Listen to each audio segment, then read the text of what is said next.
Okay, so I'm going to get straight to the point with this. By the end of this video, whether you'd wish to admit it or not, you'll 100% come out with more respect for both these men than you had before.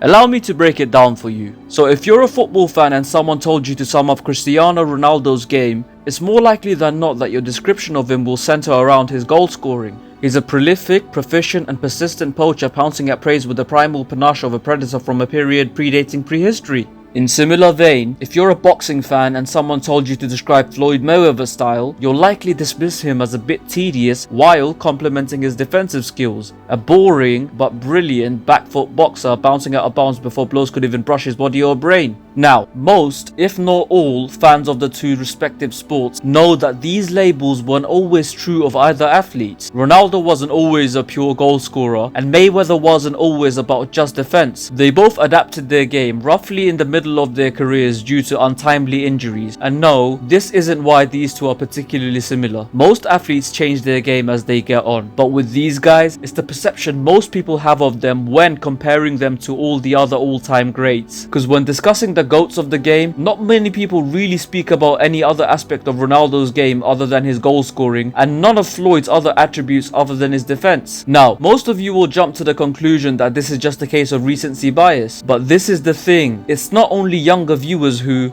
box these two in the categories are outlined. It's even those that watched the two in their primes. For example, even his former teammates like Rio Ferdinand used the argument that Ronaldo is a pure goal scorer when comparing him and Messi, despite Rio having played with him mostly at a time where goal scoring was far from CR7's primary attribute. Similarly, when ranking Floyd amongst the greatest, Oscar De La Hoya said that Floyd is only the best defensive boxer of his generation. And once again, De La Hoya didn't exactly start watching boxing in 2012. He's a legend of the sport himself and has in fact headlined events that had Floyd in the undercard. So why are these two greats only viewed as the latter day versions of themselves, even by people who have seen and worked with them closely early on in their careers? The key to this answer revolves around the concept of a GOAT debate. There's a rather unusual but very startling parallel between Money May and CR7 when it comes to discussing the greatest of all time in their respective sports. And thus the fact that they both actually reached GOAT status once they were already past their physical prime. For example, Cristiano Ronaldo has gone through a few phases in his career, but if you were to pinpoint his absolute peak years, it'd be from 2010 to 2014, i.e. from the first Mourinho season to winning La Decima under Carlo Ancelotti. However, not many people actually rated him amongst the all-time greats during those 4 years. And the reason being was because he didn't have that one defining quality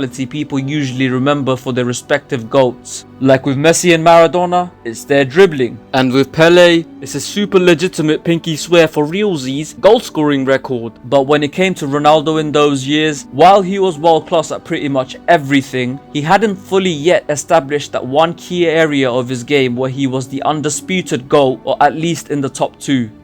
Until that injury. Around the time of the 2014 World Cup, Ronaldo was diagnosed with a condition in his right knee for which there is apparently no cure. Bear with me on this. Tendonitis.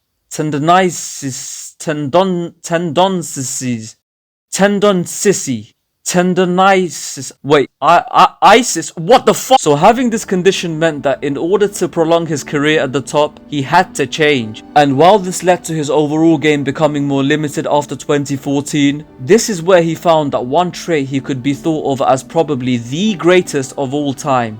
In the boxing side of things, Floyd Mayweather similarly has also had a couple of phases to his career. He started off as a defense-first boxer but with explosive power and blinding speed. He then changed into a much more attacking version of that style after switching trainers to his uncle following problems with his dad. And then in 2005, around the time of his bouts against Shambar Mitchell and the late Arturo Gatti, Mayweather realized that he simply cannot continue like this. He had chronic pain in his hands and, like Ronaldo, had to adapt his style. This is where he became almost exclusively a back-foot defensive boxer. And yes, despite having declined overall, mastered that one area that would go on to define his boxing legacy.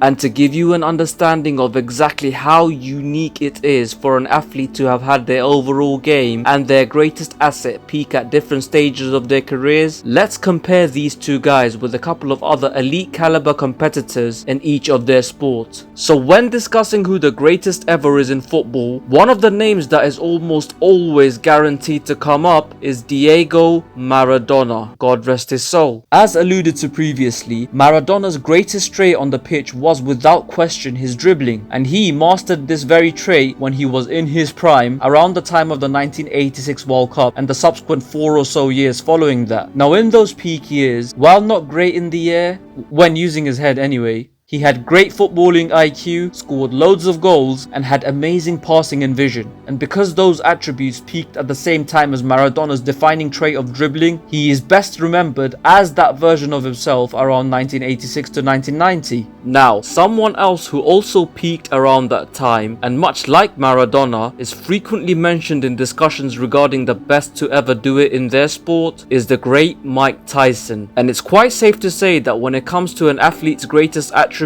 there aren't many that are as prominent as the sheer brutal power possessed by Iron Mike. And that power itself was at the peak of its powers during Tyson's own peak of anywhere between his debut and his loss to Buster Douglas. And while his power was undoubtedly his defining trait, he in those years was also quick, had great defense, fantastic movement, and unrivaled inside game. And again, because these traits peaked simultaneously with Tyson's defining attribute of power, it's also this prime version of Tyson that is most frequently recalled amongst fans and viewers. And this is where the key difference lies. While GOATs like Maradona and Iron Mike used their biggest weapon as a base to build their entire game on, Ronaldo and Money Mayweather just weren't that fortunate. They were instead forced to almost resort to and rely on a particular skill due to career-threatening injuries, which would incidentally become their greatest attribute. And that is what is unique about these two guys. Ronaldo and Mayweather have become more known for a relatively limited version of themselves due to both of them mastering that defining attribute once they were past their prime.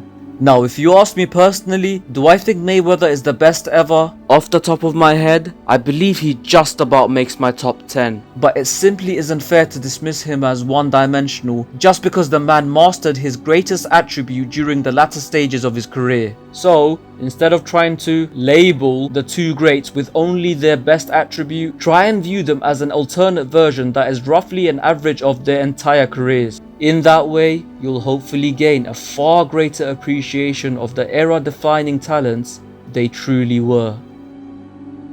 And you know what, people? That is that. Whether you agree or disagree, it beats indifference. Once again, don't forget to like, comment and share. And of course, subscribe if you haven't. Till next time, take care of yourselves, stay safe, and keep rolling.